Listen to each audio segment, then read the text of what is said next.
নমস্কাৰ, আজি মই তোমালোকক 10ৰ বিভাজ্যতাৰ নিয়ম বুজাই দিম।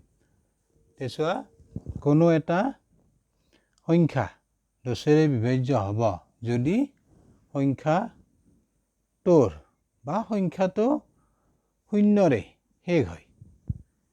চাবা, যেনে 720, 320, 1600। চোৱা, এই সংখ্যাকেইটা 10ৰে বিভাজ্য হ'ব কাৰণ সংখ্যাটোৰ শেষত শূন্য আছে। হ'লা বুজি?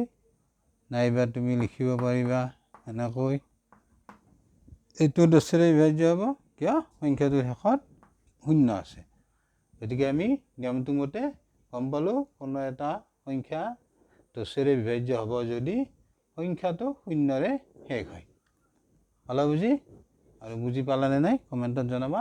Thank you, bye by.